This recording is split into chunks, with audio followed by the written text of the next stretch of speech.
Join with Medha Language Theatre for spoken English and personality classes. For more details, contact us. తాజాగా Delhi liquor కేసులో BRS MLC Kalvakuntla కవితకు షరతులతో కూడిన bail మంజూరైన సంగతి తెలిసిందే. దీంతో సుమారు 5.5 నెలలు తీహార్ జైల్లో ఉన్న ఆమె మంగళవారం విడుదలయ్యారు.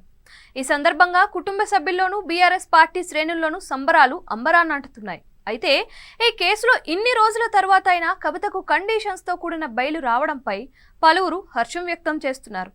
ఈ సందర్భంగా ఇంత కీలక కేసులో కవిత తరపున వాదనలు వినిపించిన న్యాయవాది ఎవరు, ఆయన ఫీజు ఎంత, ఆయన ఫ్లాష్ బ్యాక్ ఏంటి అనేది ఇప్పుడు ఆసక్తికరంగా మారింది.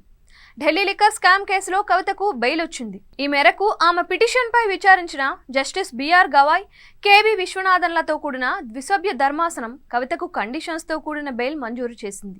ఈ సమయంలో దర్యాప్తు సంస్థల తరపున అడిషనల్ సొలిసిటర్ జనరల్ ఎస్వి రాజు తన వాదనలు వినిపించారు.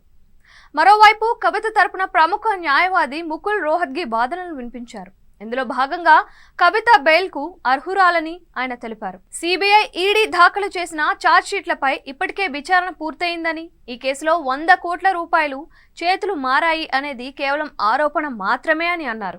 ఇదే క్రమంలో కవిత ఎవరిని బెదిరించలేదని, ఈ కేసులో ఇప్పటికే 493 మంది సాక్షుల విచారణ పూర్తయిందని, ఈ క్రమంలో ఆమె గత 153 రోజులుగా జైల్లో శిక్ష అనుభవిస్తుందని కోర్టుకు తెలిపారు రోహత్గి. ఇక ఆమె దేశం విడిచి వెళ్లే అవకాశం లేదని అన్నారు. ఈ సమయంలో ఈడీ నుంచి నోటీసులు రాగానే ఆమె ఫోన్లు అన్ని ధ్వంసమయ్యాయని ఈడీ తరపు న్యాయవాది ప్రశ్నించారు. దీనిపై స్పందించిన రోహత్గి, ప్రజల ఫోన్లు, కార్లు అప్పుడప్పుడు మార్చుకోవడం మామూలే అని బదులిచ్చారు. ఈ సందర్భంగా కవితకు బెయిల్ పొందే అర్హత ఉందని తన వాదనలను బలంగా వినిపించారు. ఢిల్లీ లిక్కర్ కేసులో కవితకు బెయిల్ రావడంతో ముకుల్ రోహత్గి గురించిన చర్చ మరోసారి దేశవ్యాప్తంగా నడుస్తోంది. ముంబైలోని ప్రభుత్వ లా కాలేజీలో ఎల్ఎల్బి పూర్తి చేసిన రోహత్గి అనంతరం ఢిల్లీ హైకోర్టులో యోగేష్ కుమార్ సబర్వాల్ దగ్గర ప్రాక్టీస్ మొదలుపెట్టి అంచెలంచెలుగా ఎదిగారు. ఈ క్రమంలో లాయర్ వసుధా రోహత్గిని వివాహం చేసుకున్నారు. వీరికి నిఖిల్ రోహత్గి, సమీర్ రోహత్గి అని 2 కుమారులున్నారు. ముకుల్ రోహత్గిని 1999 నవంబర్లో 5 ఏళ్ల పాటు భారత అడిషనల్ సొలిసిటర్ జనరల్గా నియమించారు.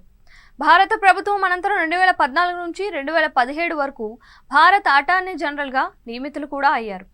ఈయన తన పదవీ కాలంలో ట్రిపుల్ తలాక్, మణిపూర్ నకిలీ ఎన్కౌంటర్ కేసు, ఆధార్ కేసు వంటి పలు విజయవంతమైన కేసులను వాదించారు. ఈయన గతంలో ఢిల్లీ హైకోర్టు న్యాయమూర్తిగాను పనిచేశారు.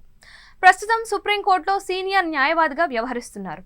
ఈ క్రమంలోనే దేశవ్యాప్తంగా హై ప్రొఫైల్ కేసులే ఈయన వాదిస్తారు అనే పేరు ఉందని అంటారు.